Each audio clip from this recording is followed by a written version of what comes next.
আসসালামু আলাইকুম সবাইকে স্বাগতম জানিয়ে আজকে শুরু করছি রমজানের special live programme MRCP part two written smart preparation for smart doctors. আসলে দেখেন এমআরসিপি পার্ট টু যে কে বলা হয় যে পৃথিবীর মানে কঠিনতম পরীক্ষার মধ্যে একটা। হ্যাঁ, এটা খুবই টাফ একটা এক্সাম। বেশিরভাগ ক্ষেত্রে আমরা ডক্টর যারা এমআরসিপি টোটালি কমপ্লিট করছে তাদের কাছ থেকে শুনি আর কি, অনেকেই কিন্তু এই পরীক্ষাটা একাধিকবার অ্যাপিয়ার করতে হয়।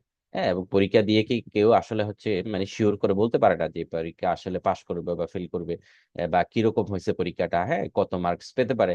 হ্যাঁ, কোয়েশ্চেন গুলো হচ্ছে কারণ হচ্ছে পরীক্ষাটা মানে প্রতিটা কোয়েশ্চেন এমন ভাবে সাজানো থাকে, প্রতিটাতেই দেখা যাচ্ছে খুব ডিফিকাল্ট ডিফিকাল্ট ম্যানেজমেন্ট গুলো ফেস করতে হয় প্রতিটা সিস্টেমে, কার্ডিওলজি, নিউরোলজি, এন্ডোক্রাইনোলজি, বড় বড় সিস্টেম গুলোতে। এবং হচ্ছে পরীক্ষাটা আসলে ওভারঅল আমরা পরীক্ষা দিয়ে যেটা বুঝেছি আসলে পরীক্ষাটা খুবই টাফ। ঠিক আছে, তো কোন একটা পরীক্ষাতে অ্যাপিয়ার করার আগে যারা এই পরীক্ষাতে খুব ভালো করেছে, ভালো মার্ক নিয়ে পাশ করেছে, হ্যাঁ রিসেন্টলি পাশ করেছে, এইসব ডক্টরদের কাছ থেকে আমরা ওপিনিয়ন শুনে বা কিভাবে প্রিপারেশনটা নিলে আপনি ইজিলি একবারই খুব ভালো স্কোর নিয়ে পাশ করে ফেলতে পারেন, এই ধরনের অনলাইন প্রোগ্রামগুলো আমরা করে থাকি আমাদের জেনেসিস এনএমআরসি টিমের পক্ষ থেকে। এরই ধারাবাহিকতায় আজকে আমরা আপনাদের সামনে লাইভে এসেছি। আমি ডক্টর আব্দুল্লাল মামুন, আমি এফসিপিএস ফাইনাল পার্ট ক্যান্ডিডেট এবং এমআরসিপি পেএসএস ক্যান্ডিডেট। আমার সাথে আজকে হচ্ছে দুইজন গেস্ট অফ অনার আছেন, স্পিকার, ওনারা কথা বলবেন। আমাদের সাথে আজকে কথা বলবেন ডক্টর দীপ্ত চন্দ্র কুরি ও বিসিএস ও FCPS part one medicine complete করেছে, MRCP part one part two pass করেছে। বর্তমানে ফেজ বি রেসিডেন্ট হিসেবে আছেন নিউরোসায়েন্স হসপিটালে। এরপর আমাদের সাথে আরো কথা বলবেন ডক্টর শামিন ইসলাম আহমেদ। ও এফসিপিএস পার্ট ওয়ান কমপ্লিট করেছেন, MRCP part one part two complete করেছেন। বর্তমানে এফসিপিএস পার্ট টু ট্রেনি হিসেবে আছে ঢাকা মেডিকেল কলেজে। ঠিক আছে, তো আমরা শুরু করি। আমি সবার প্রথমে আমি কথা বলার জন্য অনুরোধ করছি ডক্টর দীপ্ত চন্দ্র পুরী। ও PhD resident, National Institute of Neuro Science, এবং MRCP part one part two complete করেছে পেসেস কেন্দ্রে। ডক্টর দীপ্ত চন্দ্র পুরী ও এমআরসি পার্ট ওয়ান জার্নিটা শেয়ার করবে আমাদের সাথে, এবং কিভাবে কনসাইজ ওয়েতে ফোকাসড ওয়েতে প্রিপারেশন নিলে আসলে খুব সহজে এমআরসি পার্ট টু কমপ্লিট করে ফেলা যায়। হ্যাঁ, এই ব্যাপারে একটু আমাদের শেয়ার করার জন্য অনুরোধ করছি।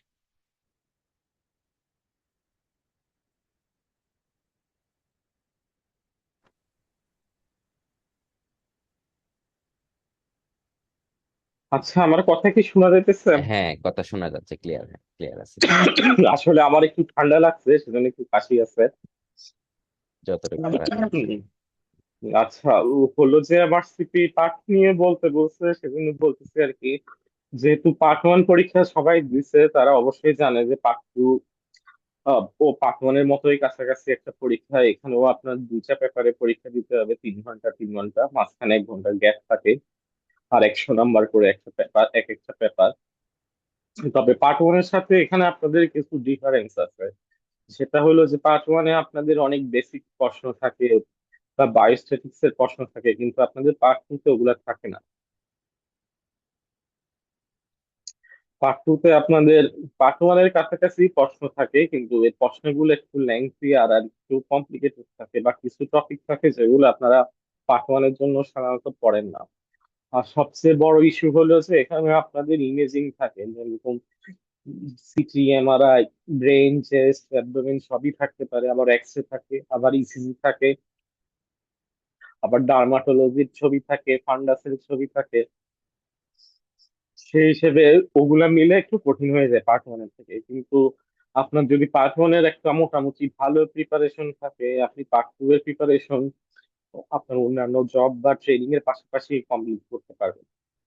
5-6 মাসেই শেষ করা যায় যদি জবে থাকেন আর কি। জব ছাড়া যারা টানা পড়ে থাকে শুধু পার্ট টু, তারা 3-4 মাসে শেষ করতে পারবে। এখন ব্যাপার হলো যে পার্ট ওয়ানের এক্সাম্পল দিলে, আপনারা যখন রেসপিরেটরি সলভ করছেন বা কার্ডিওলজি সলভ করছেন, ওখানে হলো যে আপনার বা ডার্মাটোলজিতে দেখা যেত যে আপনার স্কিন লিশন গুলা ডেসক্রিপশন দেওয়া আছে, যেরকম সোরিয়াসিসের স্কিন লিশন শুনে আপনারা বুঝতে পারতেছেন এটা সোরিয়াসিস। বা আপনারা যখন কোনো কার্ডিওলজির ইসিজি ফাইন্ডিং পার্ট ওয়ানের প্রশ্নে দেওয়া ছিল, বা আপনারা যখন কোনো অ্যাসপারজিলোমার কথা বলা হয়েছে, সিটি স্ক্যান ফাইন্ডিং পার্ট ওয়ানের কোয়েশ্চনে বলা থাকে। কিন্তু এখানের ব্যাপারটা হলো যে এখানে আপনারা ওইগুলা পাবেন না, এখানে আপনাদের থাকে যে সিটি ডান, এমআরআই ডান, ইমেজ শোস বা ইমেজটাই দেখাবে আর কি। এখন ওই ইমেজ দেখে আপনাদের চিনতে হবে, এটা একটা ইস্যু। আর আরেকটা ইস্যু তৈরি হয় যে আপনাদের এখানে একটু ইনভেস্টিগেশন ম্যানেজমেন্ট মানে ফার্স্ট লাইন ম্যানেজমেন্ট ওগুলো সম্পর্কেও কিছু প্রশ্ন থাকে। আর কিছু প্রশ্ন আপনাদের পার্ট ওয়ানে সেরকম পড়ে না সে, যেমন কার্ডিওলজিতে আপনারা যারা পার্ট ওয়ান দিচ্ছেন, পেসমেকার সিনড্রোম বা পেসমেকার রিলেটেড ইসিজির সমস্যা ওগুলা তেমন পড়া হয় না, কিন্তু এগুলা পার্ট টু তে আসে। আর পার্ট টু তে দেখা যায় যে আপনারা এনসিএ সিএনজি বা কার্ডিয়াক ইকো বেসিক ইন্টারপ্রিটেশন মানে মেইন কিছু কমন ডিজিজ গুলা কয়েকটা ওগুলা সম্পর্কে দেখেন না, ওগুলো এখানে হলো জিনিস দিয়ে দেয়, সেজন্য এগুলো একটু কঠিন হয়ে যায়। কিন্তু পার্ট ওয়ানের থেকে পার্ট টু পাস করা একটু সহজ, এই কারণে যে পার্ট ওয়ানে আপনাদের বেসিক বা ক্লিনিক্যাল সায়েন্সে প্রায় 30টা প্রশ্ন 20-30টা প্রশ্ন থাকতো, বেসিক আর ক্লিনিক্যাল সাবজেক্ট গুলো থাকে ওগুলা পার্ট টু তে থাকে না। এখন পার্ট টু এর প্রিপারেশন বলতে গেলে পার্ট ওয়ানের কাছাকাছি, কিন্তু ওই যে সাথে আপনাদের এগুলা যুক্ত হয়, data interpretation, imaging, CT, MRI, ECG, echo, X ray সবকিছু মিলে আর কি। আর যারা হলো যে এসসিপিএস কোর্সে আছে বা রেসিডেন্সি কোর্সে আছে বিভিন্ন ইনস্টিটিউটে বা মেডিসিনে ট্রেনিং করতেছে, তাদের জন্য পার্ট টু পাস করে একটু তুলনামূলক ইজি। কারণ তারা হলো যে ইসিজি এক্সরে এগুলা দেখতেছে, যে এরকম যারা পিজি বা ডিএমসি মতো জায়গায় ক্লাস করতেছে তারা জানে ওখানে স্যাররা অনেক সেশনে অনেক কিছু পড়ায়। যেরকম আপনারা পেরিকার্ডাইটিস এর ইসিজি আপনারা এনআইসিডি তে অনেক পাবেন, পেরিকার্ডিও সিনথেসিস এর ইকোতে কি পাওয়া যায় ওগুলো আপনি ট্রেনিং অনেক দেখবেন। বা লাং অ্যাক্সেস এর এক্সরে বলেন, এসপারজিলোমা সিটি স্ক্যান বলেন, ওগুলা পরীক্ষায় আসে, এগুলো আপনি প্রচুর ওয়ার্ডে খুঁজে পাবেন। যদি পার্ট ওয়ানের ভালো প্রিপারেশন থাকে আপনারা ওই যে সিটি এমআরআই মানে ইমেজিং আর ডার্মাটোলজির যে ছবি আছে ওগুলা দেখে আগে শেষ করতে পারেন, এরপর পার্ট ওয়ানের পড়াটা একবার রিভিশন দিয়ে কোয়েশ্চেন ব্যাংক সলভ করা শুরু করতে পারেন। এই তো আর কি। আর হলো যে আপনাদের যারা ট্রেনিং এ নাই তাদের জন্য আসলে কোচিং বা অন্যান্য মেন্টরের সাহায্য ছাড়া এগুলা কমপ্লিট করা অনেক কঠিন হয়ে যায়। কারণ আপনি এদের দেখা যাবে যে সরাসরি প্যাথোলজি দেখতে গেলে আপনি কোনো কিছুই বুঝতে পারবেন না, আপনাকে আগে বেসিক ইমেজিং এর নলেজ লাগবে। এগুলো আসলে কারো সাহায্য ছাড়া পারা একটু কঠিন হয়ে যায়। সেজন্য জেনেসিসের অনেকগুলা ক্লাসই আছে, ব্যাচ আছে বিভিন্ন আলাদা আলাদা। আর হলো যে এবার আরো ডিটেলস বলতে গেলে আপনারা অনলাইনে বিভিন্ন মিডিয়া আছে ওগুলো ইউজ করতে পারেন, সেগুলো সবই ফ্রি মিডিয়া। ইসিজির ওয়েবসাইট আছে, সেখানে ফ্রি ইসিজি শেখা যায়, একদম বেসিক থেকে দেখা যায়। তারপর আপনাদের হলো যে ডার্মনেট একটা পেজ আছে, ওখানে আপনারা ডার্মাটোলজির সকল ইমেজিং পেয়ে যাবেন যে কোনো ডিজিজ নিতে সার্চ দিলে। মূলত হলো যে আপনারা পার্ট ওয়ানের জন্য যে বইটা পড়ছেন সেটাই পড়বেন, কিন্তু যখন ইনভেস্টিগেশনে যাবেন তখন হলো যে ইনভেস্টিগেশনে যদি সিটি এমআরআই লেখা থাকে গুগলে বা রেডিওপেডিয়া এসব জায়গায় সার্চ দিয়ে দেখবেন ওই রোগের ইমেজিংটা দেখতে কিরকম হয়। বা যখন কার্ডিওলজি পড়তেছেন, আপনি ধরেন এস্টিভেটেড এমআই পড়ছেন, পেরিকার্ডাইটিস করছেন, হার্ট ব্লক করছেন, তখন আপনারা ইসিজি গুগলে সার্চ দিয়ে পাবেন। আর লাইফ ইন দা হার্টল্যান্ড একটা ওয়েবসাইট আছে, ওটা অনেক ভালো ওয়েবসাইট, ইসিজির অনেক বেসিক থেকে একদম হাই লেভেল পর্যন্ত ইসিজি ওখানে আছে, ওখানে সার্চ দিলেও সব পেয়ে যাবেন। এখন আবারও হলো যে পাক্কু আসলে একটা কঠিন পরীক্ষা, এখানে ওই যে প্রশ্নগুলোর সাথে আপনারা একটু কম অভ্যস্ত, কারণ আমরা ক্লিনিক্যালি ওরকম বেশিরভাগ সময় এত কিছু ইভালুয়েট করি না। কিন্তু আপনাদের তো সব পরীক্ষায় তো আপনাদের টার্গেটেড প্রশ্নই থাকে, সব ডিটেলসই জানা লাগে। আর হলো যে পাঠ্যতে আপনাদের আরো কিছু নিউরোলজির কঠিন প্রশ্ন থাকে, যেরকম আপনাদের নিউরোপ্যাথি, প্লেক্সোপ্যাথি বা নার্ভ এনট্যাচমেন্ট গুলা থাকে, যেরকম আলনার নার্ভ, রেডিয়াল নার্ভ ইনজুরি, এগুলো তো ইনজুরি আইডেন্টিফাই করলেও হয় না, কোন লেভেলে ইনজুরি হয়েছে ওগুলা সম্পর্কেও জানা লাগে। এখন আপনারা যদি নিজে থেকে পড়া শুরু করেন তাইলে কারো সাপোর্ট ছাড়া আসলে একটু কঠিন হয়ে যায়। বাকি তো বললাম এই হলো পার্ট টু এর বিভিন্ন অনলাইন সোর্স আর question bank. First medicine, first test দুইটা কভার করলে মোটামুটি আপনাদের কভার হয়ে যায়। ফার্স্ট টেস্টের প্রশ্নগুলো একটু ছোট, পার্ট ওয়ানের সাথে কম্পারিজন করলে ফার্স্ট টেস্ট একটু সহজ, পার্ট ওয়ানের ফার্স্ট টেস্টের সাথে কম্পেয়ার করলে। আর ফার্স্ট মেডিসিনের কোয়েশ্চেন গুলো একটু লেংথি, পার্ট ওয়ানের সাথে কম্পেয়ার করলে ফার্স্ট মেডিসিন পার্ট টু এর কোয়েশ্চেন ব্যাংক একটু বেশি কঠিন। তবে দুইটা কোয়েশ্চেন ব্যাংক সলভ করলে আর আপনাদেরকে যে বললাম যে টপিক পড়ছেন সেই টপিকের ইনভেস্টিগেশনের ছবি বা ক্লিনিক্যাল ফটোগুলা যদি অনলাইন বা বিভিন্ন মিডিয়া থেকে দেখে আপনাদের পড়া মোটামুটি কভার হয়ে যায়। যারা ট্রেনিং এ আছেন তাদের জন্য মোটামুটি ইজি, মানে আপনি ট্রেনিং এ যেদিন যে বা রোটেশনে আছেন, বিভিন্ন ওয়ার্ডে যাচ্ছেন, আপনি ওই ওয়ার্ডে যে প্লেসমেন্টে টার্গেট করেন, ওই প্লেসমেন্ট ওই টপিকের এমআরসিপি রিলেটেড গুলা শেষ করবেন, সেই হিসেবে কিন্তু অনেক পড়া হয়ে যায়। আর যারা ট্রেনিং এ নয় বা এমনি বাসা থেকে চেষ্টা করতেছেন, তাদের জন্য আসলে একটু কঠিন হয়ে যায় কারো সাপোর্ট ছাড়া শুরু করা। আর এখন তো পরীক্ষা হলো আপনাদের নিজেরাই অনলাইনে দিতে হয়, সেক্ষেত্রে ওই যে একটা ভালো ওয়াইফাই যুক্ত সেন্টারে গিয়ে পরীক্ষা দিতে হবে এটাই, নাহলে নেট যে সমস্যা হলে আপনার পরীক্ষায় ডিস্ট্রাকশন হতে পারে, সেক্ষেত্রে আপনার আবার নাম্বারও কাটা যাবে, কোয়েশ্চেন সব ফিল আপ করতে না পারলে টাইম কিন্তু অটোমেটিক শেষ হয়ে যায়, তাই না? এই তো এটাই আর কি।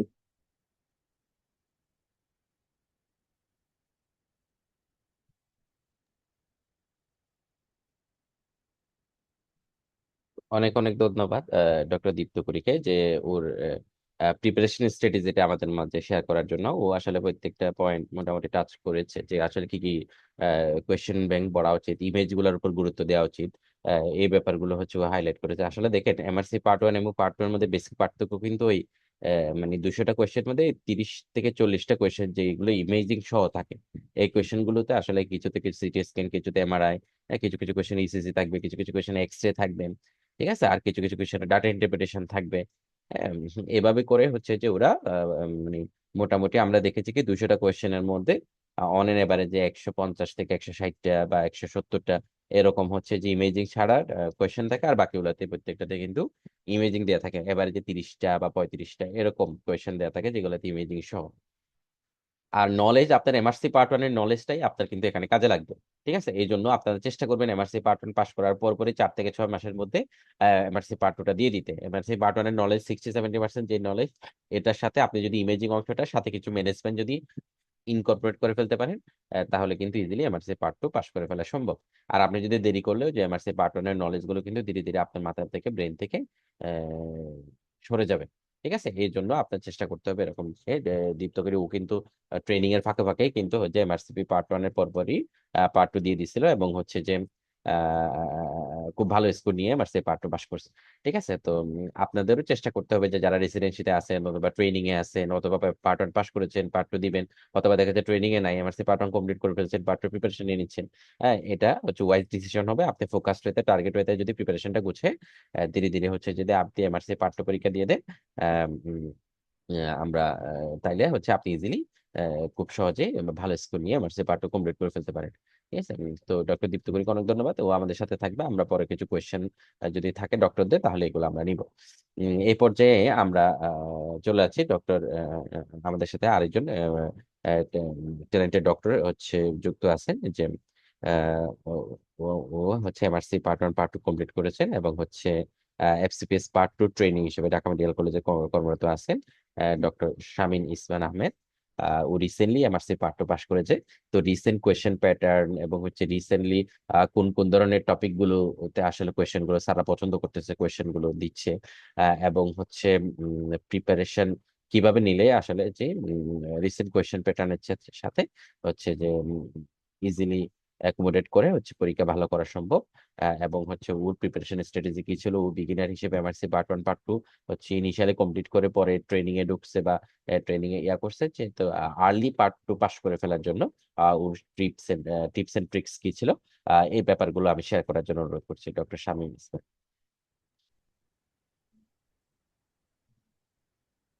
আসসালামু আলাইকুম ভাই, শোনা যাচ্ছে? স্যার, হ্যাঁ শোনা যাচ্ছে। আচ্ছা, ঠিক আছে। সো ওইটা আর কি, থ্যাংক ইউ ভাই আমাকে বলতে দেওয়ার জন্য।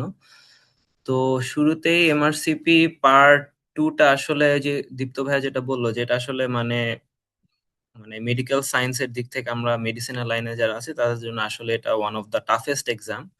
বিকজ একটার আসলে টপিকের কোনো মানে কোনো লিমিট নেই আর কি। এটা আসলে মানে যে কোনো জায়গা থেকে কোয়েশ্চেন দিতে পারে। মানে এমএসসি পার্ট ওয়ান ওরকম ছিল যে উল্টাপাল্টা কিছু কোয়েশ্চেন দেয়, এটা ট্রু। বাট এই সেন্সে হচ্ছে পার্ট টুটা হচ্ছে আরো বেশি ভাস্ট। তো এখন এই জিনিসটাকে অফসেট করার জন্যই যেটা করেছেন, যেটা ওনারা যে এমআরসি পার্ট টু এর কিন্তু পাস মানে কাট মার্কটা কিন্তু একটু কম, সেটা হচ্ছে 454 versus 512 for 540 for MRCP part one. তো ওই সেন্সে এই ইয়েটার জন্য হচ্ছে আপনার মানে আপনার একটা মানে ব্যালেন্স এসেছে আর কি। সো এটার জন্য কিন্তু এমআরসিপি পার্ট 2 এর পাস রেট কিন্তু মোটামুটি বেশ হাই থাকে, মানে পার্ট 1 এর তুলনায় কিন্তু কনসিস্টেন্টলি 20 থেকে 30% বেশি থাকে। তো তার মানে হচ্ছে আসলে এটা যে যদি একটু ভালো মতো প্রিপারেশনটা কমপ্লিট করে ফেলা যায়, এটা অনেক টাফ একটা এক্সাম হওয়া সত্ত্বেও ইনশাল্লাহ একটা ভালো প্রবাবিলিটি আছে পাশ করার। আমিও অলমোস্ট যাদেরকে দেখেছি বা যারাই মোটামুটি আছে ঠিক আছে একটা ভালো মতো একটা প্রিপারেশন নিতে পেরেছেন, বিট উইথ ট্রেনিং অথবা উইদাউট ট্রেনিং, আল্লাহর রহমতে সবাই মোটামুটি পাশ করে যায়। তো এটা কোয়েশ্চেন গুলো দেখলে বা এগুলো দেখলে ফার্স্ট অবশ্যই একটু ভয় লাগাটা স্বাভাবিক, কিন্তু মানে আমি ওইটাই বলতে চাচ্ছি যে it is very possible and rather MRC part 1 এর থেকে এটার পাস রেটটা কিন্তু আরো বেশি। তো এখন আসলে এমআরসিপি পার্ট 1 এর সাথে এটা ডিফারেন্স গুলা কি, অথবা এফসিপিএস পার্ট 1 এর সাথে এগুলো ডিফারেন্স গুলা কি, সেটাই আমি একটু বলবো। তো ভাই অনেকটুকুই বলে ফেলেছেন, যে মানে ফার্স্টে আছে হচ্ছে যে অবভিয়াস ডিফারেন্স গুলা, যে কিছু টপিক নিয়ে এখানে যেরকম কিছু বেসিক সায়েন্স বা ক্লিনিক্যাল সায়েন্স, অথবা হচ্ছে আহ এই জেনেটিক্স এর ব্যাপারগুলো, অথবা হচ্ছে আপনার ওই বায়োস্ট্যাটিস্টিক্স, এগুলা তো বা ওগুলো অবভিয়াস ম্যাথ এগুলা থাকবে না, কিন্তু নেভারদালেস ওই কনসেপ্ট গুলা নেসেসারি। কিন্তু এখানে হচ্ছে আর হচ্ছে এমআরসিপি পার্ট 2 তে হচ্ছে ইমেজিং থাকবে, রেডিওলজি থাকবে, ইসিজি থাকবে, আরো এরকম ইয়ে থাকবে, পিক্টোরিয়াল থাকবে। তো এগুলা থাকবে, তো এগুলা তো হলো দা অবভিয়াস ডিফারেন্সেস। কিন্তু কোয়েশ্চেন প্যাটার্নের দিক দিয়ে ডিফারেন্স যেটা, সেটা হচ্ছে এমআরসিপি পার্ট 2 হচ্ছে অনেক বেশি analytical heavy compare to MRCP part 1।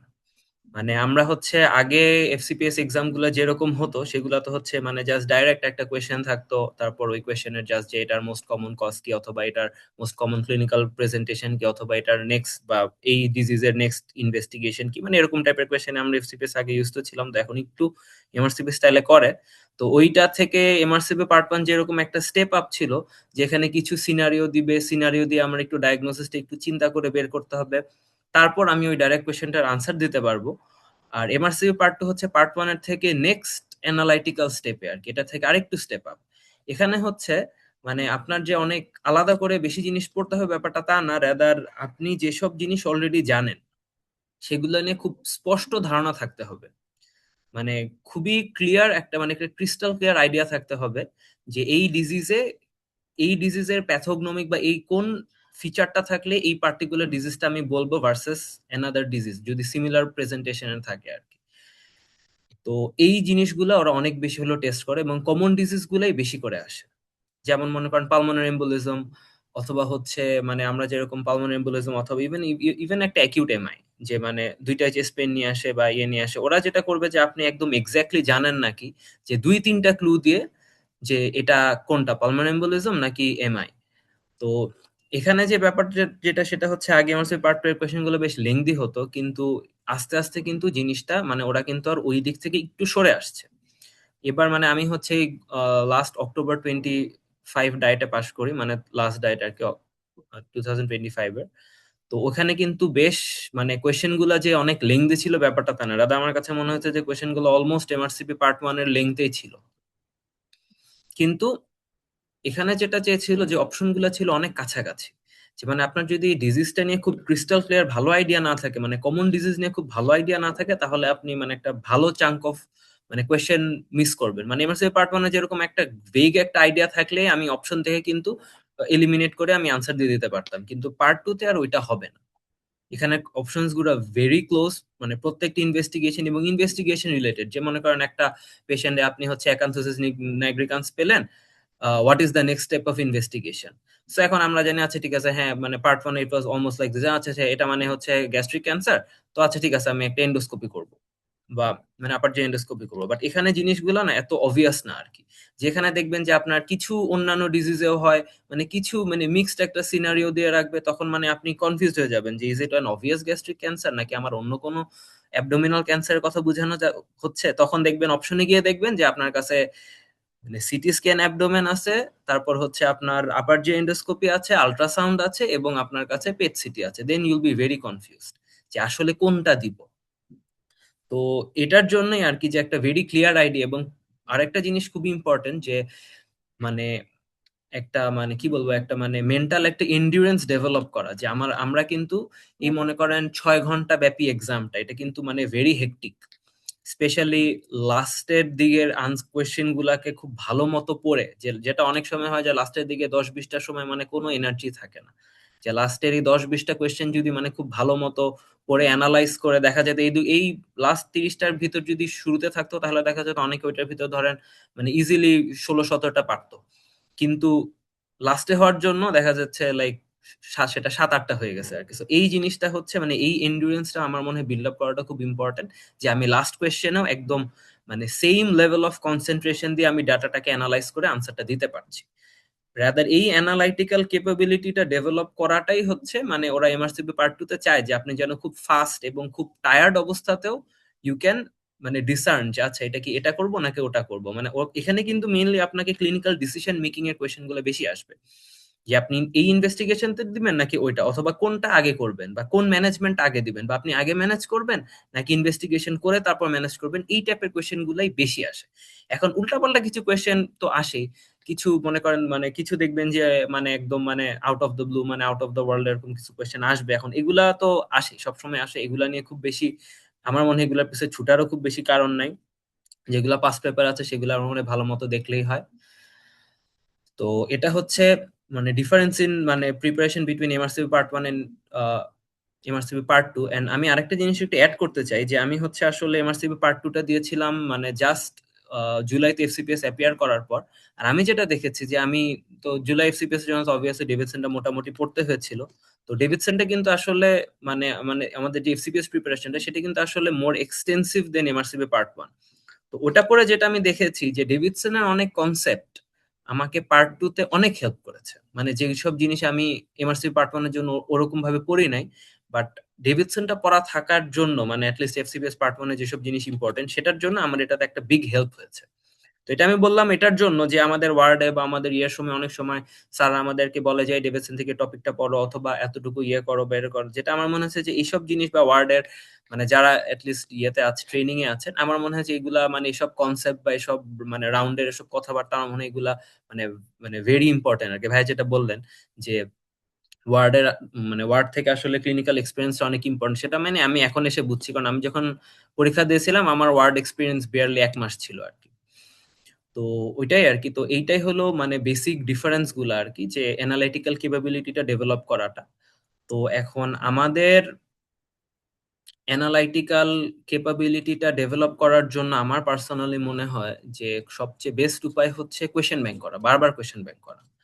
তো এখন কোয়েশ্চেন ব্যাংক করার যেটা সুবিধা সেটা হচ্ছে যে কোয়েশ্চেন ব্যাংক করলে হচ্ছে আপনার ওই তো অ্যানালাইটিক্যাল ক্যাপাবিলিটিটা আপনার অনেক বেশি ডেভেলপ করবে, আপনি টাইমলি আনসার করতে পারবেন। আর মানে সেটার সাথে সাথে হচ্ছে মানে এখন কোন কোয়েশ্চেন ব্যাংকটা করবেন এই কোয়েশ্চেনটা চলে আসে আর কি।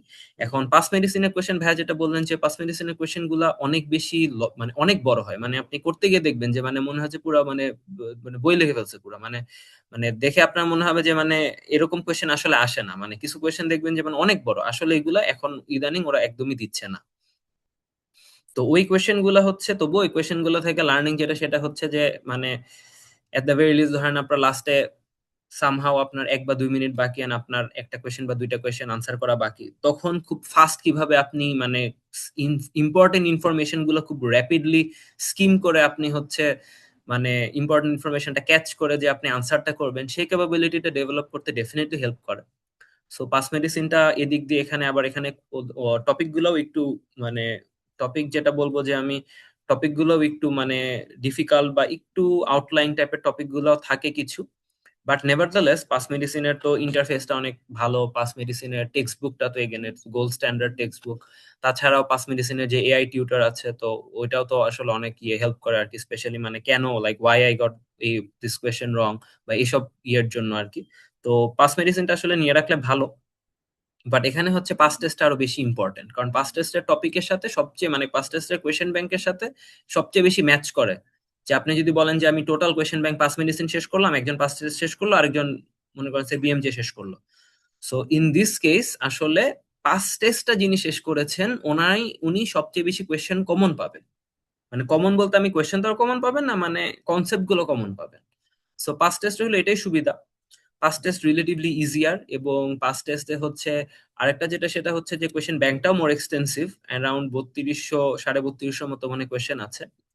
তো এই পাস টেস্টটা হচ্ছে আপনার এবং কমন টপিক গুলা যেগুলা মানে আপনার ভিতরে মানে হ্যামার্ড হয়ে যাওয়া মানে যাওয়ার কথা সেগুলো হচ্ছে ঠিক মতো হ্যামার করে দেয়। সো কিছু কনসেপ্ট আপনার ন্যাচারালি হয়ে যাবে। সো আমার মনে হয় পাস টেস্টের এই জিনিসটা খুব ভালো। বাট ইদানিং কালে যেটা করছে যে পাস টেস্টের কোয়েশ্চেন গুলা মানে একটু সিম্পল সিম্পল অ্যাজ ইন যে মানে আপনারা পাস মেডিসিন পার্ট ওয়ান এর জন্য যেরকম ছিল না যে টপিক গুলা খুবই ভালো, মানে একদম পারফেক্ট, যে এই টপিক গুলা থেকেই আসে কমন কোয়েশ্চেন, কিন্তু কোয়েশ্চেন গুলা আর একটু কমপ্লিকেটেড হয় মেইন এক্সামে। পাস টেস্টের অবস্থাটা এখানে কয়েকটা এরকম যে পাস টেস্টের টপিক গুলা মানে টপিক গুলো খুবই ভালো, বাট আপনার কোয়েশ্চেন গুলো এক্সামে আর একটু কমপ্লিকেটেড হবে। So এখন এই সেন্স থেকে পরে আমরা পরে হচ্ছে ওই বিএম যেটা যখন আমি অল্প একটু করি, পুরোপুরি করি নাই, বিএম যেটা যখন আমি অল্প একটু করি তখন আমি দেখি যে বিএম যে কোয়েশ্চেন প্যাটার্নটা, মানে বিএম যে টপিক হচ্ছে মানে all over the place. BM যে টপিক আমি বলবো যে খুব যে ইম্পর্টেন্ট ব্যাপারটা তা না, রাদার দেখলে হচ্ছে আপনি দেখবেন যে মানে অনেক উল্টাপাল্টা জায়গা থেকে কোয়েশ্চেন আছে। তো ওদের আবার অবশ্যই ইম্পর্টেন্ট কিছু কোয়েশ্চেন আছে আর কি, মানে 300টা বা 400টা ওদের একটা মানে ওয়েবসাইটে একটা ইম্পর্টেন্ট কোয়েশ্চেনের একটা সেট আছে। তো কেউ যদি আপনারা নেন বা মনে করেন আপনি নিতে পারবেন, ওটা নিয়ে আপনারা ট্রাই করতে পারেন। আমার মনে হচ্ছে যে ওইখানকার কোয়েশ্চেন প্যাটার্নটার সাথে একটু যায় আর কি, ওইখানে মানে একটু প্যাচ গুলো আর একটু বেটার আর কি, বিএম যেতে হচ্ছে রিফ্লেক্টেড হয় আর কি কোয়েশ্চেন প্যাটার্নেরটা। আর রিগার্ডিং ইমেজিং হচ্ছে এখন ইমেজিং ওরা অনেক বেশি দিচ্ছে। মানে আমার ডায়েটে আমার মনে হয় অ্যারাউন্ড 40টার মতো মনে হয় ইমেজিং ছিল, 40 বা 50টা, এবং প্রত্যেকটা রেসপিরেটরিতেই একটা করে এক্সরে ছিল, সেটা একদম নর্মাল এক্সরে হোক অথবা অ্যাবনর্মাল এক্সরে হোক। আর ইমেজিং রিলেটেড আরেকটা জিনিস যেটা, সেটা হচ্ছে মানে শুরুতে আমারও মনে হতো যে আমি তো ওয়ার্ডের কোনো এক্সপিরিয়েন্স এক নাম্বার নাই, সো আমি এখন ইমেজিং আসলে মানে মানে পার্ট ওয়ান পড়ার সময় তো বইগুলা থেকে তো উল্টাতে উল্টাতে তো কিছু ইমেজ দেখতাম, তখন তো ভয় লাগতো আর কি। তো ওই একটা ভীতি কাজ করতো যে মানে আমার পক্ষে এখন কিভাবে ইসিজি, তারপর মানে এক্সরে তাও একটু ম্যানেজেবল হলো, মানে সিটি স্ক্যানের মতো এত কমপ্লিকেটেড জিনিস মানে বা ইকোকার্ডিওগ্রাফি পর্যন্ত দেয়, মানে আমার কাছে এগুলো খুব মানে ইট ওয়াজ ভেরি মানে খুব ভয় লাগতো আর কি, যে আসলে কিভাবে পারবো। তো পরে যেটা দেখলাম যে আসলে মানে যেসব একটু অ্যাডভান্সড ইনভেস্টিগেশন যেরকম এইচআরসিটি অথবা সিটি স্ক্যান অথবা মানে আপনার ইকোকার্ডিওগ্রাফি, এগুলা হচ্ছে না ওরা জেনারেলি খুব আনকমন দেয় না, মানে আছে না যে খুব মানে এটিপিক্যাল ফাইন্ডিং বা একদম আনকমন বা আপনার একদম ভালো মতো প্রো হইতে হবে পারার জন্য এরকম দেয় না। ওরা হচ্ছে মানে কমন জিনিসগুলাই আপনাকে দিবে। যে মনে করেন এইচআরসিটি তে হচ্ছে আপনি একটা ব্রঙ্কিএক্টেসিস অথবা তার সাথে একটা ফাইব্রোসিসের যে গ্রানুলাস ওপাসিটি, এটা অ্যাটলিস্ট পার্থক্য করতে পারছেন নাকি, অথবা মানে ইকোকার্ডিওগ্রাফিতে হচ্ছে একদম মানে আপনি একটা ধরেন একটা ইয়ে আছে আপনার অ্যাট্রিয়াল মিক্সোমা আছে, এট দ্য ভেরি রিসেপ্টে বুঝতেছেন নাকি যে এটা ক্যাভিটির ভিতরে একটা বলের মতন একটা মিক্সোম আছে, মানে খুব যে কমপ্লিকেটেড করে দেয় ব্যাপারটা তা না। অথবা ইভেন মিবি স্ক্যানেরও কোয়েশ্চেন আছে কিছু, ওই আপনার মায়োকার্ডিয়াল পারফিউশন স্ক্যানার কি যেটা, ওটা মানে একদম বেসিক আর কি, যে আপনি বুঝতেছেন যে এখানে কালো হয়ে গেছে এতটুকুই। তো এখানে এগুলা নিয়ে খুব বেশি আমার মনে হয় যে এগুলা নিয়ে খুব বেশি ইয়ে করার কোনো প্রয়োজন নাই। তো নেভারদালেস চেস্ট এক্সরে এবং ইসিজিটাতে মানে মাঝে মাঝে কিছু প্যাচ দেয়, বাট এক্সরে বেসিক ইনভেস্টিগেশন আমার মনে হয় এটা এমবিবিএস লেভেল হোক সেখান থেকে আমরা ইউজ টু এক্সরে পড়ে, আমার মনে হয় এটা নিয়ে খুব মানে একটু মানে কয়েকটা দেখলে আমার মনে হয় এটা নিয়ে খুব বেশি ঝামেলা হওয়ার কথা না। তো ওইটাই আর কি। তো রেডিওলজির জন্য যারা ট্রেনিং করছেন আমার মনে হয় আপনাদের জন্য ওইটা মোটামুটি almost enough along with the question banks. আর যারা ট্রেনিং করছেন না, আমি যেরকম ট্রেনিং করিনি তখন আমি হচ্ছে ওই জেনেসিস এর রেডিওলজি ব্যাচে ছিলাম, এবং মানে আমার মনে হচ্ছে যে ইট ওয়াজ ভেরি কনসাইস এন্ড এটা মোটামুটি একটা ভালো একটা আইডিয়া দিয়েছে আর কি আমাকে, যে আচ্ছা ঠিক আছে যে জিনিসগুলো আসলে এত এক্সটেন্সিভ না, মানে বেসিক্যালি মানে যে যত যাই বলুক না কেন মানে ভয়টা তো লাগবে যে এটা তো পারি না বা এটা বুঝি না বা ফান্ডাস তো বুঝি না এগুলো কি, মানে তখন ভাইরা যখন বলতে দেখেন জাস্ট এতটুকু এতটুকু এতটুকু, এবং দেখতাম যে কোয়েশ্চেন ব্যাংক করার সময় যে এগুলাই আসলে আউটলায়ার তো দু একটা থাকবে কিন্তু ম্যাক্সিমাম ওগুলো দিয়ে কভার হয়ে যায়। So আমার মনে হয় যে যারা ট্রেনিং এ নেন ও নেই ওনারা এগুলা এটা করতে পারেন। আর যেটা সেটা হচ্ছে আপনাদের আর একটা ব্যাপার যেটা সেটা হচ্ছে অনেকের ইয়ে নিয়ে ভয় লাগতে পারে যে ইন্টারনেট এক্সাম বা anything like that, but you'll be happy to know যে আহ, এই সেকেন্ড ডায়েট থেকে 2026 এর সেকেন্ড ডায়েট থেকে মোস্ট প্রবাবলি আবার হচ্ছে অন সেন্টার চালু করছে। আর আমিও যে অক্টোবরের মানে 2025-এর জুলাই যে ডায়েটটা ছিল ওই ডায়েটটাতে কিন্তু মানে আমাদের বাংলাদেশে এবং আমাদের অনেকের কিন্তু ইন্টারনেট নিয়ে হিউজ প্রবলেম হয়েছিল, যে দুইটা ক্যামেরা থাকতো, মনে করেন এই সামনে আমার মতন এখানে একটা ক্যামেরা থাকতো, তারপর পিছনে আবার একটা ফোন আলাদা করে সেট করতে হতো যে এখানে আমি কি করতেছি দেখার জন্য। তারপর আবার এই একটাতে যদি ইন্টারনেট চলে যেত তখন আবার ফোন যদি একটু স্লো থাকতো, ইন্টারনেট একটু প্রবলেম হলে হ্যাং খেত বা অনেকের কারণ ছাড়াই হ্যাং খেত। তো এটা অনেকেরই আমি শুনেছি যে অনেক মানে সামওয়্যার ভেরি আনলাকি, ইভেন অনেকে শুনেছি যে তারা হচ্ছে মানে একটা পেপার সাবমিট হয়েছে আর একটা পেপার সাবমিট হয় না, মানে এরকম মানে স্যাড স্টোরি আর কি। তো এটা আসলে আমাদের বেলায় আমি আল্লাহর রহমতে ওরকম শুনি নাই। এবং কারণ হচ্ছে আমাদের বেলায় ওই পিছনের ক্যামেরাটা বাদ দিয়ে দিয়েছিলেন এবং জাস্ট সামনের একটা স্ক্রিন ছিল আর কিচ্ছু না। মানে সামনের স্ক্রিন, সে ওয়েবক্যামে আমার ভিডিও ফিড দেখবে আর হচ্ছে আমার স্ক্রিন রেকর্ডিংটা দেখবে, আর কিছু না, দ্যাটস ইট। তো এইটাতে হচ্ছে আমার মনে হয় যে মানে কোনো ডিস্টার্ব, আল্লাহর রহমতে কোনো ডিস্টার্বই করেনি, প্রক্টরও কোনো কিছুই বলে নাই। মানে মানে আমি জাস্ট এক্সামে ঢুকেছি, ইটস লাইক যে মানে নর্মালি আমি কোয়েশ্চেন ব্যাংক যেরকম একা একা রুমে করে আমার আমার লিটারালি জাস্ট ওরকম মনে হচ্ছে, আর কিচ্ছু না। প্রক্টরও কিছু বলে নাই, যে শুরুতে বললো যে একটা রুম চেক দিতে, তারপর হচ্ছে নিজের মতো করে করে করে করে পরে বলছে প্লিজ সাবমিট এন্ড ফিনিশ, শেষ, আর কিছু না। সো ওইটাই আর কি। তো আমার মনে হয় যে ইন্টারনেটেও যদি কেউ করতে চান, আমার মনে হয় যে নতুন এটলিস্ট যে জিনিসটা ওরা ইমপ্লিমেন্ট করছে, আমার মনে হয় এটা খুব একটা খারাপ নয়, ইটস নট দ্যাট ব্যাড। যে একদম চলে গেলে বা ইয়ে হলে যে একদম ইয়ে হবে। তো ওইটাই আর কি। সো এটা হলো রিগার্ডিং ইন্টারনেট। আর মামুন ভাই আমাকে একটু বললেন আমার পার্সোনাল ইয়েটা একটু শেয়ার করার জন্য। তো ওটা হচ্ছে যে আমি আসলে ওই তো যেটা বললাম যে জুলাইতে এফসিপিএস পার্ট ওয়ানটা পাস মানে দেওয়ার পর আমার অক্টোবর 22 আমার এক্সাম ছিল। So আমার মোটামুটি জুলাই মাসের হাফ ছিল, অগাস্ট সেপ্টেম্বর আর অক্টোবর মাসের হাফ ছিল। সো মোটামুটি 3 মাসের মতো। তো ওই 3 মাসে আমি আর ওরকম কোথাও মানে আমাদের তো মানে যারা অ্যাটলিস্ট ট্রেনিং এ জানেন তারা তো জানেন আমাদের একটা ঝামেলা হয়েছিল আর কি। তো আমরা তো ট্রেনিং এ জয়েন করতে করতে অক্টোবর হয়েছিল আর কি। তো শুরুর 2টা মাস মোটামুটি আমি মানে জাস্ট মানে আমি যেটা করেছিলাম যে আমি হচ্ছে ওই পাস টেস্ট কোয়েশ্চেন ব্যাংকটা আর কি। তো আমি এই মাউন্ট ভাইয়ের কাছে আসছিলাম। তো ভাই আমাকে বলা যে রেডিও যে ইমেজিং গুলার জন্য হচ্ছে, রেডিওলজির জন্য হচ্ছে জাস্ট সার্চ দিয়েছে এই এই কন্ডিশনটা, এই কন্ডিশন থেকে রেডিওপিডে থেকে জাস্ট এক দুইটা একটু সিটি স্ক্যান দেখে নিলাম যে চেহারাটা কিরকম। তারপর হচ্ছে ইসিজি তে life in the fast line, life in the fast line খুবই ভালো। ওরা হচ্ছে প্রত্যেকটা ফাইন্ডিং মানে কি হচ্ছে এবং ক্ষেত্র বিশেষে কেন হচ্ছে, বা কি কি এভিডেন্সি, কি কি চেঞ্জ থাকতে পারে, বা এটা অন্য কিভাবে প্রেজেন্ট করতে পারে, এগুলা দেয়া থাকে, এক্সপ্লেনেশন গুলো খুব সুন্দর থাকে। তো আপনার life in the first line থেকে ইভেন টপিক গুলো পড়তে পারেন, যেরকম কিছু ওই ব্রুগাডা, তারপর এরিথমোজেনিক ভেন্ট্রিকুলার ডিসপ্লেসিয়া, এগুলো হচ্ছে আপনার, তারপর ওই ডাব্লিউপিডব্লিউ। তো এগুলো আপনারা দেখতে পারেন ওখান থেকে। আমার মনে হয় এটা এক্সপ্লেনেশন গুলো বেশ ভালো মতোই দেয়া আছে। আর হচ্ছে ডার্মাটোলজির জন্য ডার্মনেট। তো আমাদের টাইমে ডার্মাটোলজির মানে এমন উল্টাপাল্টা কিছু ছবি আসছিল যে মানে আমি, যাই হোক, তো কিছু কমন আসছিল বাট আর কিছু উল্টাপাল্টা সেটা তো আসেই। তো এগুলা থেকে দেখতে পারেন আর কি আপনারা। আর ইকো বা ওই অ্যাডভান্স যেগুলা ইকোটিকে আমার মনে হয় যে মানে এজ আই সেড মানে আমাদের জেনেসিস আমাদেরকে ইকো দেখাইছিল ওই তিনটা, এবং তার ভিতর একটাই চলে আসছে আমাদের, যে অ্যাট্রিয়াল মিক্সোমার ইকোটা। আর তাহের ভাই একদম খুব সুন্দর করে আমাদের বলছিলেন যে এটা যদি এভাবে লাগানো থাকে তাহলে এটা মিক্সোমা, যদি অন্য ওইভাবে থাকে তাহলে এটা হলো ওই মাইট্রাল স্টেনোসিস, এবং এক্স্যাক্টলি ওইভাবে আসছে আর কি। তো এগুলা হচ্ছে আপনার খুব বেশি অ্যাটিপিক্যাল আসে না। তো এগুলা তো ওই ওইটাই আর কি। তো ইমেজিং এর টাইমে হচ্ছে তো ভাইয়া ওইটা বললেন, আর বললেন যে কোয়েশ্চেন ব্যাংক গুলো খুব ভালো মতো করতে। তো ওইটাই আর কি। তো আমি পাস মেডিসিনটা ফার্স্টে শেষ করি, তারপর পাস টেস্টটা শেষ করি। তারপর হচ্ছে একটু টাইম ছিল দেখে হচ্ছে আমি বিএমজে এর হচ্ছে ওই 400-500টার মতো মনে হয় কোয়েশ্চেন করেছিলাম। তো আমার পার্সোনালি মনে হয়েছে যে এতটুকু দিয়ে আমার মানে প্রিপারেশনটা মোটামুটি ভালো হয়েছে।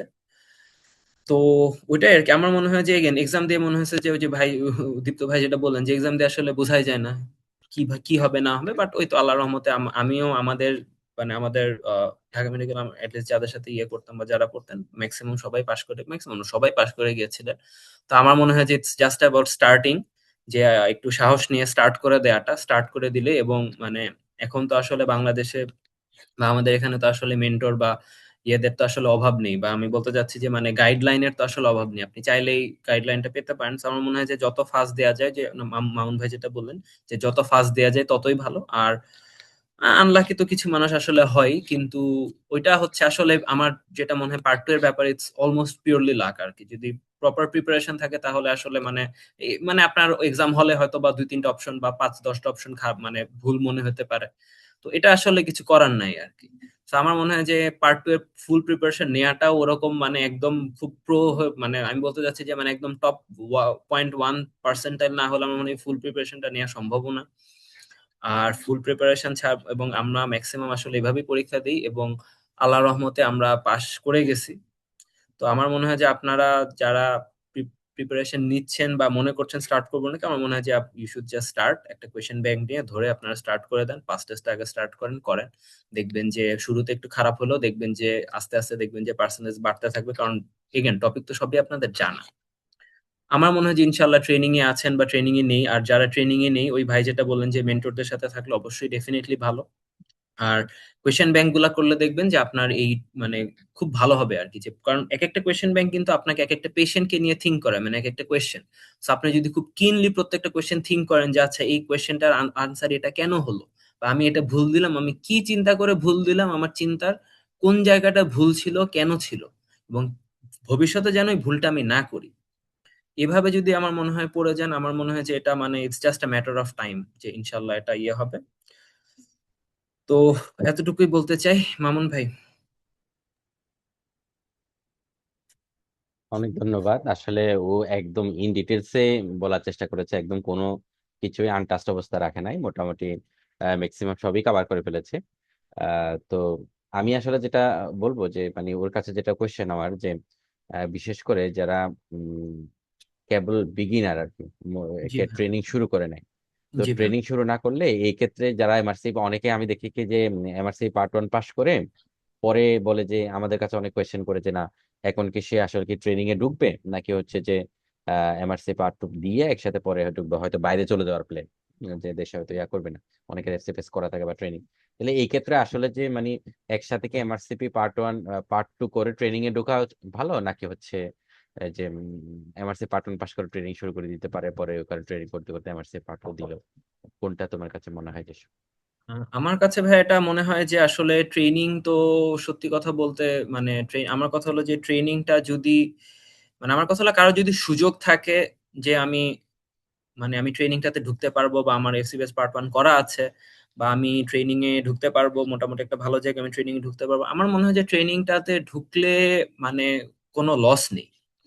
লস নেই কেন? কারণ আমার মনে হয় যে ট্রেনিং এ ঢুকলে আপনি দেখবেন যে মানে অনেক বেনিফিট। ফার্স্ট অফ অল আপনার তো হচ্ছে এই মানে আপনার লাইক মাইন্ডেড অনেক ইন্ডিভিজুয়াল পাবেন প্রত্যেকটা মেডিকেল কলেজে। আপনি এখন গিয়ে বা হসপিটালে গিয়ে দেখবেন যে অনেকেই আছে যারা পার্ট ওয়ান দিচ্ছে অথবা পার্ট টু দিচ্ছে অথবা একটু বা মানে এবং ট্রেনিং তো আসলে একটা একাডেমিক এনভায়রনমেন্টই, তো ওই একাডেমিক এনভায়রনমেন্টে আপনি অনেক কিছু শিখবেন বা করবেন, যেটা আমার মনে হয় অনেক বেনিফিশিয়াল। তো এটা থাকলে দেখবেন আপনার পড়াটা রাদার আরো বুস্ট আপ হবে, এবং অনেক কনসেপ্ট থাকে যেটা আমাদের মানে অন্য মনস্ক ভাবে আমাদের ভিতরে একভাবে ঢুকে যায়।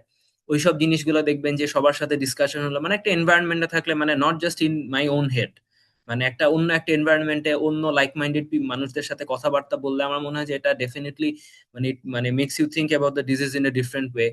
তো এটা ডেফিনেটলি আমার মনে হয় যে ট্রেনিং এর বেনিফিট আছে। বাট আমার কথা হচ্ছে যে এমন কোথাও ঢুকেন না ট্রেনিং এ যে আপনাকে ধরেন এক্সামের আগে আপনাকে ছুটি দিবে না বা আপনি পড়তে পারবেন না, মানে এই মানে আমি যা মানে কিছু জায়গায় হয়তো বা এরকম হয়। তো আমি আল্লাহ রহমতে এরকম এনভায়রনমেন্ট এখনো পাইনি বা করিনি, বাট আমার কথা হলো যে যদি ট্রেনিং এ ঢুকেন তাহলে আমার কথা হচ্ছে যে ঠিক আছে, যেখানে আপনি মোটামুটি গেলে আছে ওকে ফাইন, আমি হয়তো বা 14 ডেজ এর মধ্যে একটা লিভ পাবো, বা এট দ্য ভেরি লিস্ট আমি বাসায় এসে মোটামুটি একটা পড়ার টাইম পাবো। মানে কারণ আপনার বেসিক পড়াটা পড়তেই হবে, মানে দিনে আপনার যে বেসিক পড়াটা, দিনে আপনি যে কোয়েশ্চেন করাটা, সেটা আপনার জন্য নন নেগোশিয়েবল। এখন আপনি যদি মনে করেন যে ট্রেনিং এ ঢুকলেন কিন্তু সেটার জন্য আপনি কোনো পড়াই পড়তে পারতেছেন না, আপনার মানে এখন সবার পার্সোনাল লাইফ তো আসলে ডিফারেন্ট। তো আপনি এমন একটা জায়গায় ট্রেনিং এ ঢুকলেন যেখানে আপনার যাতায়াত করতে অথবা করতেই আপনি বাসায় এসে আপনি ইভেন 1 আওয়ার 2 আওয়ারও পড়তে পারছেন না, তাহলে তো আমার মনে হয় ওই ট্রেনিংটা আসলে তখন তো খুব বেশি হেল্প করবে না, কারণ আপনার মেইন তো পড়াশোনাটা শেষ করা। বাট আমার মনে হয় যে যদি আপনি আচ্ছা আমি ট্রেনিং করে আমার পার্সোনাল লাইফে হচ্ছে আই ক্যান ম্যানেজ, মানে ট্রেনিং অবস্থায় টু বা মানে ডেইলি হচ্ছে 3 আওয়ার স্টাডিজ, পড়াশোনা ঠিক মতো করা, তারপর হচ্ছে আমার ওই একদিন বা 2 দিন উইকলি হচ্ছে ছুটি পাচ্ছি, যেদিন হচ্ছে আমি একটু ভালো কনসলিডেটেড ভাবে পুরো উইকের পড়াটা একটা ভালো মতো রিভিউ করতে পারবো, করতে পারবো, তাহলে আমার মনে হয় ট্রেনিং করাটা বেস্ট, ট্রেনিং অবস্থায় করাটাই বেস্ট। আর যারা বিদেশে চলে যাবেন তাদের জন্য আমি যেটা করতে চাচ্ছি যে বাংলাদেশের মতো আসলে এরকম ভ্যারাইটি অফ কেস কিন্তু মানে বিদেশে কিন্তু হ্যান্ডেল করাটা, যেটা যতটুকু আমি শুনেছি যে বিদেশে কিন্তু আসলে এত পেশেন্ট হ্যান্ডলিং এর এত লিবার্টি নেই। আমি মনে করেন আপনি এখন যে কোনো জায়গায় বা আপনি এখন ঢাকা মেডিকেলে গিয়ে যদি আপনি আসেন, এসে বলেন যে ভাই এই কেসটা দেখি বাই করলাম, এই পেশেন্টের অ্যাবডোমেন ক্যালকুলেট করে দেখলাম এত বড় স্প্লিন আছে, অথবা এই রেয়ার একটা কেসের হচ্ছে মানে এই সেদিন যেমন আমরা একটা ওই একটা থোরাকোটমি বা একটা নিউমোনেক্টমির পরে স্কার, যে নিউমোনেক্টমির পরে হচ্ছে মানে কি টাইপের নিউমোনেক্টমি বোঝা যায় স্কারের দেখে আর কি। তো এগুলা যেরকম খুব রেয়ার, বাংলাদেশে হচ্ছে আপনি সচরাচর সব জায়গায় গিয়ে আপনি কেসগুলো দেখতে পারবেন, কিন্তু বিদেশে গেলে কিন্তু আপনি একদম মানে যেই কেস আপনার না সেই কেস কিন্তু গিয়ে ধরে দেখাটা মানে ইটস ভেরি ডিফিকাল্ট। বিদেশে তারা হচ্ছে পেশেন্ট প্রাইভেসি এবং পেশেন্টদের ইয়ে নিয়ে দের ভেরি মাচ কনসার্ন। সো আমার মনে হয় যে বাংলাদেশ থেকে একটা ভালো মানে ট্রেনিং করলে যেটা সুবিধা, যেটা বেস গড়ে ওঠে আর কি। এন্ড এমআরসিপি পার্ট 2 এর পর তো অবভিয়াসলি পেসেস তো আছেই। সো পেসেস এর জন্য তো আপনার ক্লিনিক্যাল এক্সপিরিয়েন্স ছাড়া তো আসলে কোয়াইট ডিফিকাল্ট। আর হচ্ছে ওই তো কেস দেখলে দ্যাটস ইনাফ। এখন এগেন এটা হলো পার্সোনাল লাইফের উপর আমার মনে হয়, যেটা যে অসম্ভব ব্যাপারটা তা না। আপনি যদি মনে করেন যে না আমি ঠিক মতো কেস দেখতে পারবো, আমি রেগুলার বেসিসে ওই এফোর্টটা দিতে পারবো, ওই টাইমটা দিতে পারবো, তাহলে আমার মনে হয় যে ইটস ফাইন। ওকে, অনেক অনেক ধন্যবাদ ডক্টর শামীম ইসলামকে, যে ওর আসলে ও প্রত্যেকটা পয়েন্টে সুন্দর করে টাচ করেছে। ও ট্রেনিং আছে তো কেবল পার্ট টু পাস করে বা পার্ট টুর আশপাশে ট্রেনিং শুরু করছে। তো ওর এক্সপিরিয়েন্সটাও শেয়ার করলো। ডক্টর দীপ্ত করি ও আছে আমাদের সাথে, ওর কাছ থেকে আমি একটা কোয়েশ্চেন নিব। সেটা হলো যে বিশেষ করে ও কিন্তু ট্রেনিং করা অবস্থায় মনে হয় MRC part one part two দিছে। ও আমাদের সাথে রেসিডেন্সি কোর্সে ছিল বিএমইউ তে। তো ওর কাছ থেকে আমি শুনবো যে আসলে যে রেসিডেন্সি ট্রেনিং এ থাকা অবস্থায় ও যে প্রিপারেশনটা নিয়েছে, ওই ট্রেনিং এর মেটেরিয়াল গুলো আসলে কতটুকু ওর এমআরসি পার্ট পরীক্ষায় হেল্প করেছে, মানে ওখান থেকে কোনো কমন আসছে কিনা, বা ওখানকার কোনো প্রিপারেশন বা ওখানকার সাবদের কোনো রাউন্ডের বা ক্লাস বা রাউন্ডের কোনো ওখান থেকে পরীক্ষায় কমন ছিল কিনা, বা ওই ওই যে ব্যাপারটা একটু জানতে চাচ্ছেন। দীপ্ত করি। আচ্ছা, আচ্ছা, আমি বলতেছি তাহলে ট্রেনিং করার ব্যাপারটা আর কি। এখন যারা বিদেশে চলে যেতে চায় তাদের জন্য আসলে ট্রেনিং এ ঢুকেই এমআরসিবি পার্ট টু পেসেস বা পার্ট ওয়ান এগুলো দেওয়া উচিত। আর যারা মনে করে যে তারা দেশে আছে, সাপ্লিমেন্টারি হিসেবে এমআরসিপি দিচ্ছে, তাদের জন্য হলো যে ঠিক আছে, সে কোনো ট্রেনিং ছাড়া বাংলাদেশে MRCP part one part two clear করতেছে, পরে হয়তো ট্রেনিং এ ঢুকে পেসেস দিবে বা অন্য কিছু করবে বা কয়েক বছর পরে যেটা মন চায় সেটা করবে।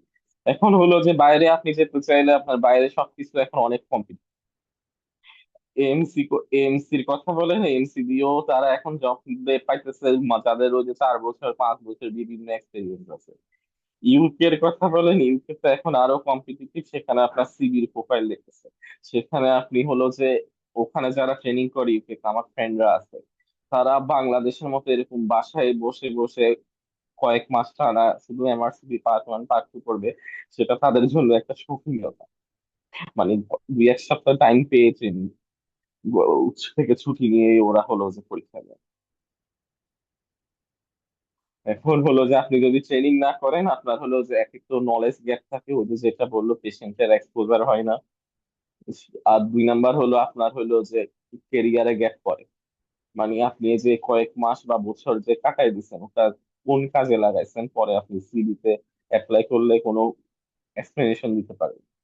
আপনি পরীক্ষার জন্য প্রিপারেশন নিচ্ছেন সেটা বলতে পারেন, কিন্তু সেটা ওইরকম এক্সকিউজেবল গ্যাপ এক্সপ্লেনেশন হয় না। এটা হলো একটা কথা। আর আর আমি তো ট্রেনিং এ থেকে কমপ্লিট করছি, যেরকম আমি তো নিমসের রেসিডেন্ট। আমার ফেজের রোটেশন ছিল নিমসে, এনআইডিসিএস এ, এনআইসিবিডি তে, বিএমইউ তে। তাহলে বাংলাদেশের টপ মোস্ট সব ইনস্টিটিউট আমার রোটেশন ছিল। তো সেই হিসেবে আমার ইমেজিং এ তেমন কষ্ট করতে হয় নাই, কারণ সিটি এমআরআই নিমসে পড়াইছে। ওই যে চেস্ট এক্স রে, তারপর এসএফসিটি চেস্ট, ওগুলা স্যাররা ধরে ধরে পড়াইতো এনআইডিসিএস এ। আর হলো যে আপনার ওই যে ইকো তো দেখছিলাম, সারা দেখাইতো আর কি ব্যাট সেট করতো যখন। আর ইসিজি তো অহরহে ইন্টারফিট করতে দিত এনআইসিবি। তার বিএমইউ তে তো বড় স্যাররাই ডাউন। এই যে বিএমইউর একটা কেসের কথাই বলি, যেটা পরীক্ষায় আসছিল। একটা পেশেন্টের হলো যে ওই যে টিবি লাইক একটা সিনারিও ছিল, কনস্ট্রিক্টিভ পেরিকার্ডাইটিসের একটা এক্সরে থাকে না, ক্যালসিফাইড থাকে ওইরকম কাছাকাছি একটা ইমেজিং ছিল আমাদের। আমি হলো যে মার্চ 23-এ ফেজেতে ঢুকছিলাম জানুয়ারি, পার্ট ওয়ান পাস করছি 24-এর, আর সেপ্টেম্বরে 24-এ পাস করছি। হ্যাঁ, আমি আসলে ওই রকম কয়েক মাসের মধ্যে দিতে হবে ওইরকম কোনো আগ্রহ নাই। মানে আমার মনে হয়েছে আমি পরীক্ষা দেওয়ার মতো হয়েছে তখন দিছি আর কি। মানে ওইরকম কোনো টার্গেট নয় যে 2 মাস 3 মাস এখনই দিতে হবে, ওইরকম কোনো টার্গেট কখনোই ছিল না। আর এখন ওই যে ভাই যেটা বললো সেটা এডিশনালি বলতেছি, পার্ট ওয়ান পার্ট টু এর প্রশ্ন মোটামুটি এখন ছোট সাইজেরই হয়, বেশি বড় সাইজের প্রশ্ন হয় না। আর বেশি ডেপথেরই প্রশ্ন থাকে। ডেপথের প্রশ্নগুলো আপনার যেগুলা কমন টপিক ওগুলা থেকেই থাকে, আর যেগুলা কঠিন একেবারে আনকমন ওগুলার প্রশ্নগুলা তুলনামূলক সহজ থাকে। যেরকম আপনার কনফিউশন ওই যে কমন টপিক নিয়ে হবে, সেজন্য আপনার কমন টপিকই ভালো করে পড়তে হবে, আর যেগুলো আনকমন টপিক সেগুলো নিয়ে একটু কাছাকাছি ধারণা রাখতে হবে। সেটা কোনটা নিয়ে কি করতে হবে সেটা কোয়েশ্চেন ব্যাংক সলভ করলেই বুঝতে পারবে। আর একটা হলো যে আপনারা পরীক্ষার আগে আরসিপি স্যাম্পল মক আছে, ওইটা অবশ্যই দিবেন। কোয়েশ্চেন মোটামুটি আরসিপি স্যাম্পল মকের স্ট্যান্ডার্ডই হয়, মানে আপনি পরীক্ষার কয়েক সপ্তাহ আগে দিলে আনুমানিক, পরীক্ষা দিলে আনুমানিক আপনার প্রিপারেশন নিয়ে একটা ধারণাও পেয়েছেন। এই তো আপাতত এটাই আর কি। অনেক ধন্যবাদ আসলে দীপ্ত করি কে অনেক ধন্যবাদ যে ওর বিশেষ করে ট্রেনিং এর সেশনে ওর কথা আমি পুরোপুরি একমত যে দুইজনের মেন্টরের কথা আসলে সেমই যে আমরাও ট্রেনিং করার সময় দেখছি কি আসলে ট্রেনিং এর এই ইমেজিং গুলো সাথে আপনি যদি ইনকর্পোরেট করে যদি এমআরসিপির সাথে একটু ইয়া করে পড়ে ফেলতে পারেন খুবই ইজি আর উনি এটা আজ যে আলাদা একটা ডিগ্রি বা আলাদা একটা ইয়ার জন্য যে খুব বেশি আহামরি আপনার হচ্ছে মানে ইফোর্ট দেওয়া লাগতেছে ব্যাপারটা এমন না। ওখানকার কাজগুলো যখন আপনি ওই যে যখন নিউরো ট্রেনিং যখন হচ্ছে তখন নিউরোলজিটা পড়ে ফেললো, যখন কার্ডিও যখন ট্রেনিং হচ্ছে তখন কার্ডিওটা পড়ে ফেললো, হ্যাঁ তারপর হচ্ছে যে যখন রেসপিরেটরিতে ট্রেনিং করলো তখন হচ্ছে চেস্ট এক্সরে সিটি গুলা পড়ে ফেললো, হ্যাঁ নিউরোর সময় ব্রেন ইমেজিং গুলা পড়ে ফেললো। এভাবে করে করে কিন্তু হচ্ছে কিন্তু সিকোয়েন্সিয়ালি আচ্ছা, আমি পরীক্ষাগুলো দিয়ে দেওয়া যায়। হ্যাঁ বল। আমি ট্রেনিং নিয়ে আরেকটু কিছু বলতে চাইতেছি। আমি এমন কয়েকজন আমার পরিচিত আছে যারা ছিল যে পার্ট 1 পার্ট 2 দিয়ে ইউকে চলে গেছে, এখন ওদের হইতেছে টেসিস দিতে গিয়ে ওখানে ঝামেলা হইতেছে। ওরা ওখানে পেশেন্ট পাচ্ছে না, মানে ওরা 2-3 দিন বেশ কেস দেখালে কয়েক হাজার পাউন্ড চার্জ নিচ্ছে, সেটা বাংলাদেশি টাকায় অনেক টাকা। তাদের অনেকেই আবার ঢাকায় ব্যাক করে কোচিং এ ক্লাস করতেছে টেসিসের রুগী দেখে। হ্যাঁ তাহলে দেখেন সেটা এই যদি যে আপনি আগে থেকে ট্রেনিং এ ঢুকে ডিগ্রি কমপ্লিট করার চেষ্টা করতেন, আপনার পেসিস এর কেসও অনেক দেখা হয়ে যেত। মানে ট্রেনিং টোটাল কমপ্লিট হওয়ার আগে যদি পেসের সহ কমপ্লিট করে ফেলা যায় তাহলে এটা বেস্ট, তাই না? মানে যে হলো যে সবকিছু ছেড়ে ইউকে চলে গিয়ে ভাবতেছে হুম। প্রিপারেশন নিবে, তার ক্ষেত্রে পেসিস এর প্রিপারেশন ওই জায়গায় কঠিন হয়ে যায়। যেটা বলা হলো ওদের আমাদের তো আমরা যখন মন চাই তখন গিয়ে যে পেশেন্ট মন চাই দেখতে পারি, ওদের ক্ষেত্রে সেটা না। ওদের ক্ষেত্রে সবকিছু রেস্ট্রিকশন আছে ওখানে। আপনাকে কয়েকদিন রুগী দেখাইতে তারা কয়েক হাজার পাউন্ড চার্জ করবে। আর আপনি 2-3 দিন রুগী দেখে পেসেস এরকম কয়েক হাজার পাউন্ড দিয়ে তো আপনি তো পরে আর পেসেস এর পরীক্ষা করলে আপনার মিনিমাল এক্সপিরিয়েন্স না থাকলে তো ক্লিয়ার করতে পারবে। মানে অনেকেই আছে যারা পুনরায় ঢাকায় এসে বিভিন্ন পেসেস এর কোচিং সেন্টারে রুগী দেখে। ওটাই আসলে আমাদের দেশে ট্রেনিং বিশেষ করে পেশেন্ট ফ্লো, যেটা পেশেন্ট ফ্লো এটা আসলে পৃথিবীর কোনো দেশে আসলে ওভাবে পাবেন না। হ্যাঁ এই হিসাবে আপনাকে কিন্তু টার্গেট করতে হবে যে এখানকার এফসিপিএস বা এমআরসিপির সাথে সাথে যদি দেশের বাইরেও চলে যান, হ্যাঁ, এখানে থাকা অবস্থায় যাতে আপনি হচ্ছে যে এটা কমপ্লিট করে ফেলতে পারেন, এটা আপনার জন্য বেস্ট হয়। এবং হচ্ছে যে যারা ট্রেনিং এ ঢুকবেন বা ট্রেনিং এ আছেন তাদের জন্য এটাই বেস্ট সময়। আপনি এমআরসি পার্ট 1 যাদের করা আছে আপনারা ইজিলি পড়াশোনা করে এমআরসি পার্ট 2 কমপ্লিট করে ফেলতে পারেন, যে খুব ফোকাসড ওয়েতে মিনিমাম ইফোর্টে এবং টার্গেটেড প্রিপারেশন নিয়ে কিন্তু খুব ইজিলি পাস করা সম্ভব। দুইজনের মেন্টরের বক্তব্য থেকে আমরা এটাই বুঝতে পারলাম। তো এরপরেও যদি আপনাদের কারো কোনো এমআরসি পার্ট 2 কেন্দ্রিক প্রিপারেশন স্ট্র্যাটেজি নিয়ে সমস্যা থাকে আপনারা এই ভিডিও লিঙ্কে কমেন্ট করতে পারেন, অথবা আমাদের আউটলেট সেন্টারে আসতে পারেন। আমরা মেন্টররা সবসময় আপনাদের হেল্প করার জন্য আছি। আমাদের দুইজন মেন্টরকে অনেক অনেক ধন্যবাদ আজকে আমাদের সাথে সেশনে সময় দেওয়ার জন্য। জেনেসিস এমআরসি পার্ট 2 প্রিপারেশনের জন্য জেনেসিস আসলে টোটাল এমআরসি পার্ট 1 পার্ট 2 এবং পেসেস তিনটাই হচ্ছে রান করছে।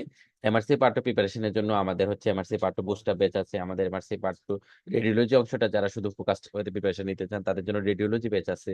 আর যারা হচ্ছে এমআরসি পার্ট 2 প্রিপারেশন মোটামুটি নিয়ে নিয়েছেন একটু এক্সাম দিয়ে হচ্ছে নিজের প্রিপারেশনটাকে যাচাই করতে যাচ্ছেন তাদের এমআরসি পার্ট 2 এক্সাম ব্যাচ আছে এবং রিকল ব্যাচও আছে, ঠিক আছে? তো সব ধরনের আয়োজনই আমাদের এখানে আছে। আপনারা এমআরসি পার্ট 2 পাস করে ফেলেছেন তাদের জন্য পেসেস এর initial programme, intensive programme, regular programme, হ্যাঁ যে বিগিনার প্রোগ্রাম এরকম আমাদের আছে। আর এমআরসি পার্ট 2 এর জন্য রেগুলার লং বেচ, এক্সাম বেচ, রিকল বেচ এগুলো সবই আছে। তো আপনাদের যার যেরকম হচ্ছে দরকার আমরা জেনেসিস থেকে চেষ্টা করি মানে যত কম ইফোর্ট মানে যত কম খরচে আপনাদের ম্যাক্সিমাম বেনিফিটটা দেওয়া যায়, এটাই ডক্টরদের হেল্প করায় আমাদের মূলত টার্গেট। এই হিসাবে আমরা কাজ করে থাকি। তো আজকে ডক্টর দীপ্ত কুরিয়া এবং ডক্টর শামীম ইসলাম দুইজনকে হচ্ছে অনেক অনেক আম, ধন্যবাদ যে আমাদের সাথে এতক্ষণ সময় দেওয়ার জন্য। জেনেসিস আউটলায়ারকেও ধন্যবাদ আমাদের এত সুন্দর প্রোগ্রাম অ্যারেঞ্জ করার জন্য। সবাইকে রমজানের শুভেচ্ছা জানিয়ে আজকে প্রোগ্রাম এখানে শেষ করছি। আসসালামু আলাইকুম।